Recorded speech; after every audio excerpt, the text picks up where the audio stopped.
So I have a question more generally about how you balance business interests and interests of citizens in Denver, if you believe there is a balance. Are there specific policies that you push for as the head of the chamber that you now would not pursue if you were mayor of Denver, or do you believe that what's good for business is good for citizens? I think often there is alignment between what is good for business. The examples I'd give you is in 2020, when we were in the pandemic and in a crisis, what we found is being able to get resources to those businesses allowed them to keep employees on staff and allowed our communities to get through the crisis. So that'd be one example. But I think, yeah. So I actually asked you for examples of the opposite, which is areas where the business interests don't align with the interests of the citizens as a whole. Do you have any examples of those? Not that I can think of. Okay, thank you. I've got one. Paid family leave.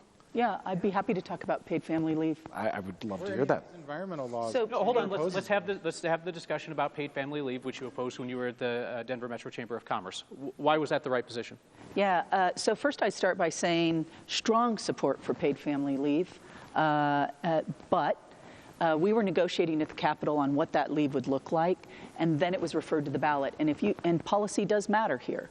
The paid family leave that was referred to the ballot, one example would be the lowest paid worker in our region never will receive 100% of their pay, and yet they will pay out of their paycheck every single month. And we know you can't live on the lowest pay you receive today in our region. So this notion that you could take paid family leave without having 100% of your pay, I'd still disagree. I think that is bad policy, and now the employee pays for it.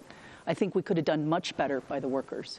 Kwame Spearman. Well, I can tell you, one of the hardest things that workers have to deal with is when they are not working, they are not getting paid.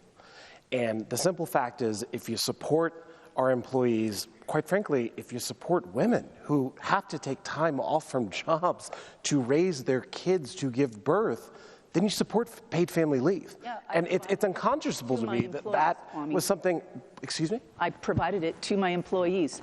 Not because the state. But you didn't want it to be a state law. I mean, that's the definition. It wasn't good Kelly, policy. that's the definition of privilege, that you would give something to your employees that you wouldn't compel other people to get throughout the state. It's a huge issue when we're thinking about equality and how we have equitable outcomes, that someone who runs a business or runs a not-for-profit, that has 3,000 members is advocating that we should not support people when they have to take time off of work. But I got to clarify, please respond. That wasn't what we were advocating. We were actually advocating. You didn't support the policy. Kwame, please let her speak. We were advocating that it should be provided, and it should be, and for me personally, it should be 100% of pay. Otherwise, the employee can't use it. That's my objection to the state law. Thank you.